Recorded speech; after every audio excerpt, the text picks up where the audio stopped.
This Sunday we talked about not falling off the wheel was the name of the message, and what's really it talks about how God is the potter and we're the clay, and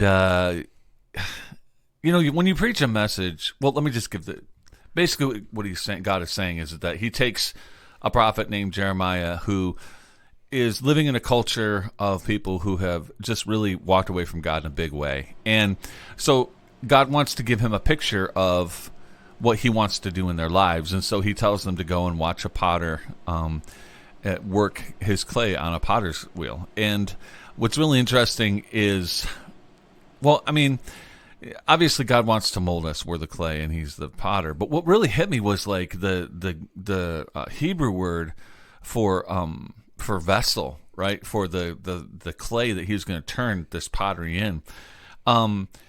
It was like an instrument, it was something that was made to be useful. Actually, let me go back here. The Hebrew word, all right, for vessel means, actually, let me look at my notes here. Okay, it means container. Okay, so let's just start with that. So the Hebrew word for vessel means container, which is what is created with this clay, and it's really just showing that God wants to make people into instruments in His hands, like a pot or a tool, kind of set apart for His perfect purpose. But that Hebrew word also means and goes deeper to call it more than just like a jar. So like, when you think of something that is made with pottery, you're going to think of jars, you're going to think of plates, you're going to think of things back then that they used pottery for. But you wouldn't think really that pottery would necessarily be an instrument or a weapon, but actually this Hebrew word says that. So when they're listening to this, they're thinking, wow, so it's not just a piece of pottery that's useful, it's an instrument. It can be a weapon, Right. And God is molding us into that thing. And I've never seen that before when I've studied this out. And I just thought that was really, really interesting. And I could totally see that. That's really what God wants, really, for our lives. God wants to, sometimes it's like, when we're being molded, it can be sometimes a little painful. It can be a little hard.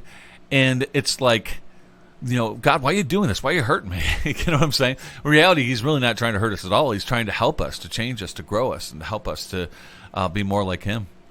Right. Anything jump in your mind as I was sharing that this morning at all? Or? Well, I'll give the example of Syracuse football yesterday. Syracuse football, if you didn't watch it, they come back. They played terrible most of the game. Yeah. They find a way to win. They scored 2 touchdowns like in the I don't know if you saw, very end of the game. They end up winning the game in overtime.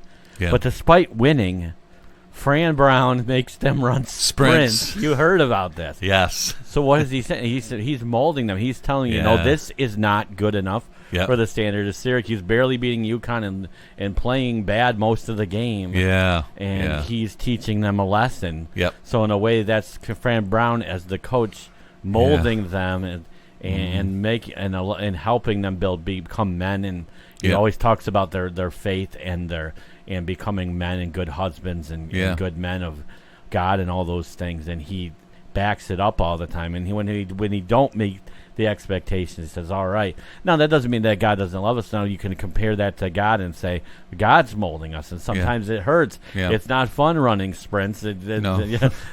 I mean, they're like out of breath. They just played an entire 3-hour football game. Now they got to run sprints. Yeah. We ask that to God. Now you're going to do this? Yeah. Geez, God, I've been doing this for you and this thing, and now you're molding me like this? So I kind of think of that example of sometimes discipline isn't fun, but it's for our best interest. Absolutely. Yeah. It's true. God's trying to mold us into what He's created us to be. And I also talked really quickly today about, you remember the puzzle example? Yeah. I don't like puzzles. Oh, yeah, me neither. It's terrible. We disagree with Chinese food, but with puzzles we're good. Yeah. Nigel hates Chinese food. But anyway, you just take a puzzle and it just looks like a big mess, and some people can do them because they look at the picture of what they know that puzzle can be.